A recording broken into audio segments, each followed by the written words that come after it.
Main event time.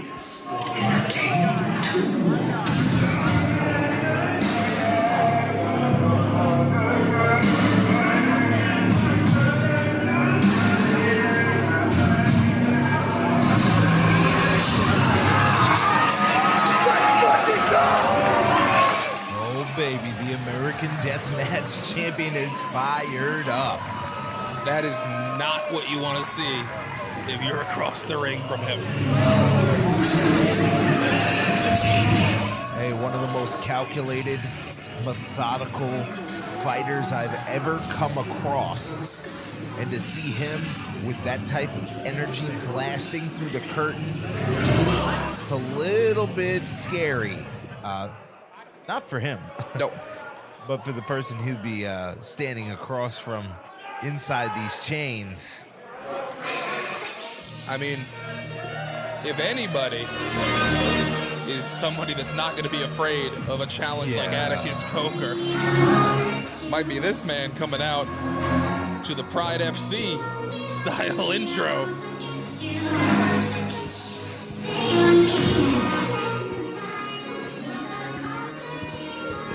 Can I call him the axe murderer of NHB? If you want. I want to. Fine. The Jordy Judas. Big Lou Nixon.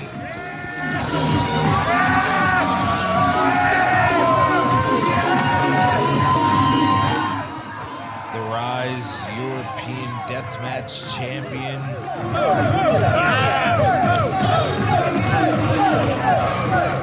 As we speak about tough individuals.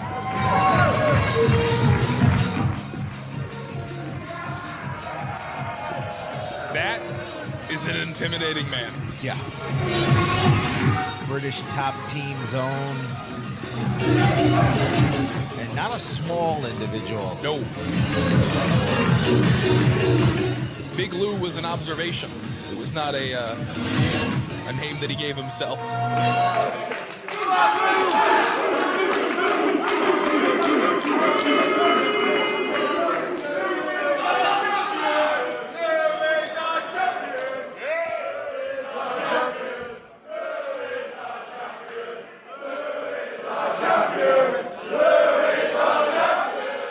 Lou Nixon is their champion.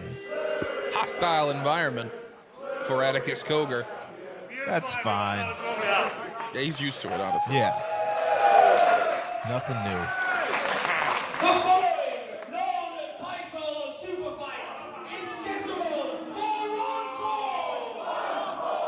Introducing first, from Newcastle,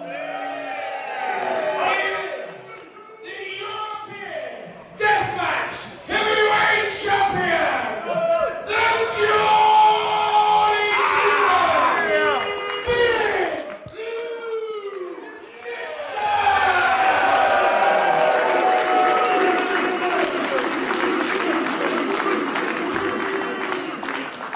His opponent, from Cleveland, Ohio.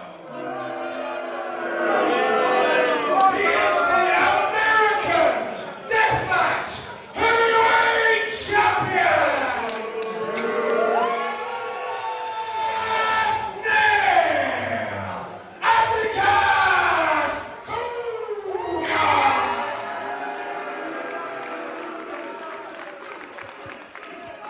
That's my champ. That's our champ. I don't need no fucking song For either. better or for worse. Thank you. Make some fucking noise. Non-title match between, Super fight. yeah, non-title super fight. Yes. Oh, we're back in UFC, I see. They're all fights. Mark here. Coleman coming out? Maybe.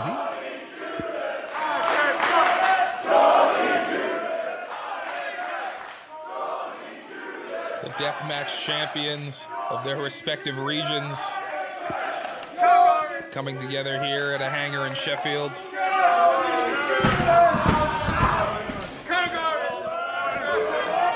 Very interested to see the game plan of Atticus COGAR. You love a game plan. I do. I mean, how do you game plan for Lou Nixon? We're gonna find out. Nixon relatively young in the game in deathmatch. Yes. Has taken to it, you know, like a duck to water. Of course. But he seems to be able to do that for just about everything he tries to do. Bare knuckle boxing, MMA, Yeah. shoot fighting, and deathmatch wrestling. Well, amateur takedown there from COGAR. People will forget that he can wrestle. Yeah. He was a catch as catch can wrestler before he was a deathmatch wrestler for years. Yeah. You gotta know how to wrestle in Ohio. That's like the mecca for it. You gotta know how to fight. Oh goodness! Again, that bottom chain taken out in our first match. So I don't think it's gonna really contain these two. Woo.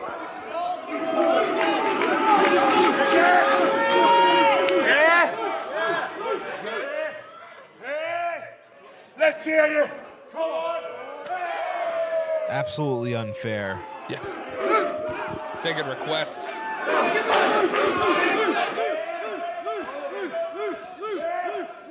Taking them on the tour.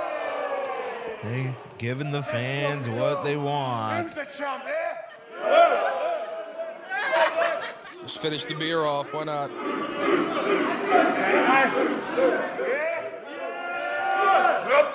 NIXON. A couple of these kicks right to the chest. Chopping down COGAR. Oh! Here we go. Here we go. Caught up in the moment. NIXON gets his leg snapped in half. Oh, ooh, that made a sound. Just smashing that baking pan across the top of the head. And look at him fold it in half to make a piercing, sharp edge with it. I think he ripped it in half. I mean, he came out here with some fire. And now he's just prison shanking him with That's these fine. skewers. Here we go. With these barbecue skewers. They don't even know what that is over here. Oh, my God. These are the full-size ones, too. These aren't the half ones he uses. Just jamming it right. Oh, he got him, yeah. Right away. That'll work. Got him right on the hairline. And now just using his knuckles to bloody the skull even further. And you just see those skewers perforating the flesh of the top of the head. You see the remnants, all that blood on the tips, and he just throwing them at him. One thing about Lou NIXON, I think, that doesn't get brought up enough, he's so oddly calm when being hit. He's been into the deep, dark waters before, you know. He's been there. Championship rounds. Yeah. The panic that you see in a lot of people when getting hit, when getting bludgeoned, is just not there for Lou NIXON. He's just kind of, oh, yep, okay. Instantly. Just ready. Yeah, these are cutting them. These are cutting them good. COGAR's aim to bloody the skull, and he's doing it just fine. But now NIXON dumps him into the area here, the bar area, it looks like. Yeah, I can't tell, but he had him up and over that guardrail, and now trying to draw some energy from the crowd.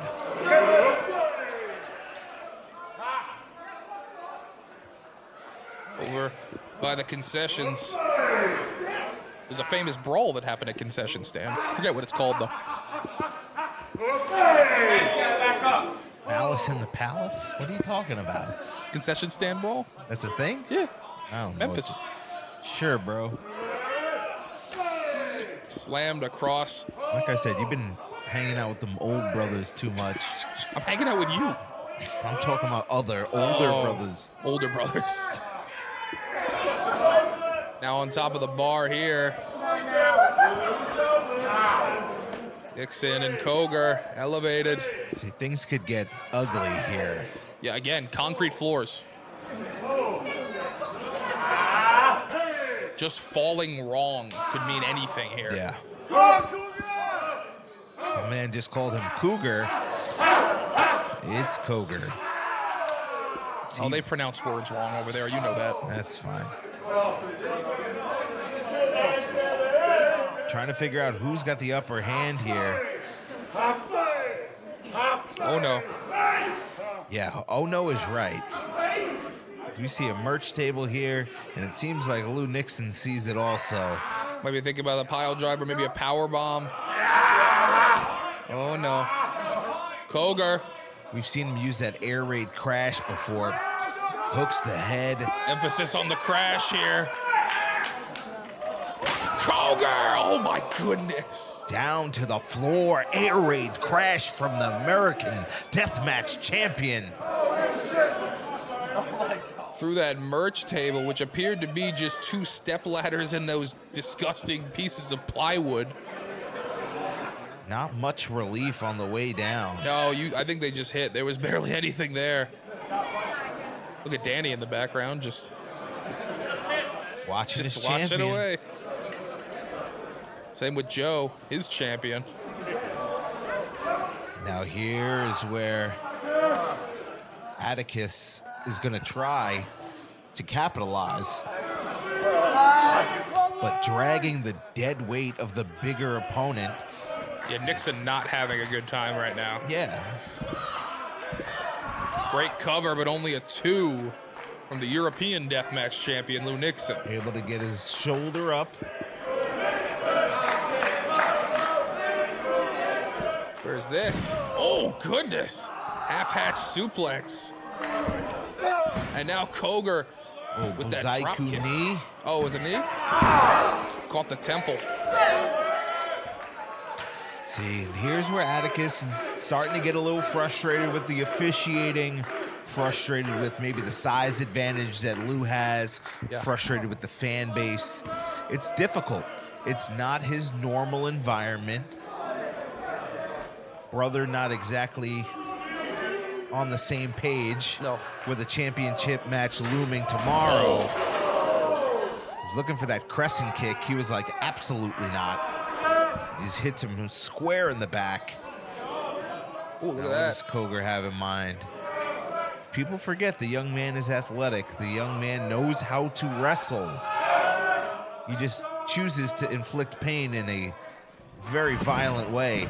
Looking for the double stomp, rolls through, picks up the chair, and there's that crescent kick from Big Lou. Maybe the opening he's been looking for. Lou Nixon. The offense sneaks up on you with him, and now he's got him in fireman's carry position, but Atticus still has that chair. Oh, goodness. To his own detriment.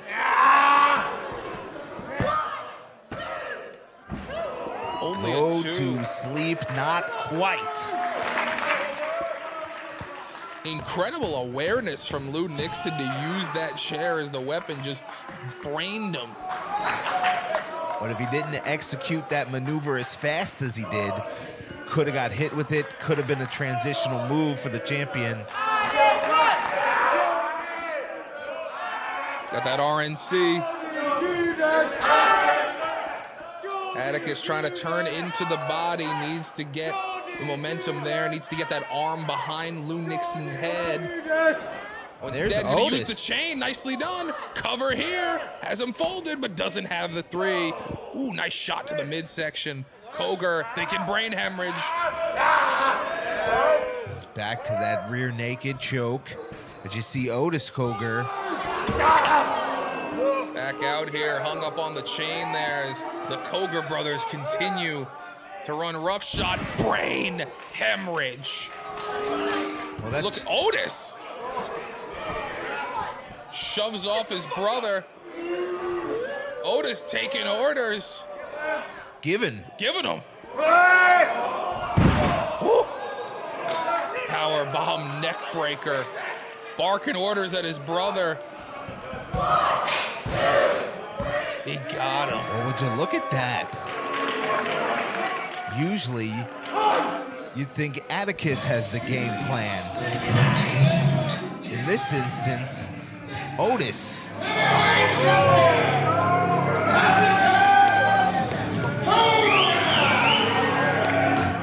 through that pinfall, Atticus never took his eyes off of Otis. And Otis staring right back at him. As we finish up here at NHB 70 with a preview of the main event for NHB 71, brother versus brother, COGAR versus COGAR.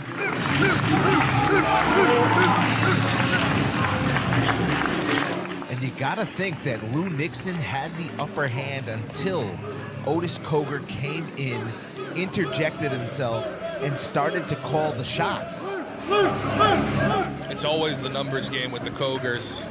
But it was the direction is more so what I'm surprised by. He calling the shots, not so much Atticus. That's it for NHB 70. Me, the struggles for Iron Jack Solomon. We'll see you at 71. That is the end of our afternoon show.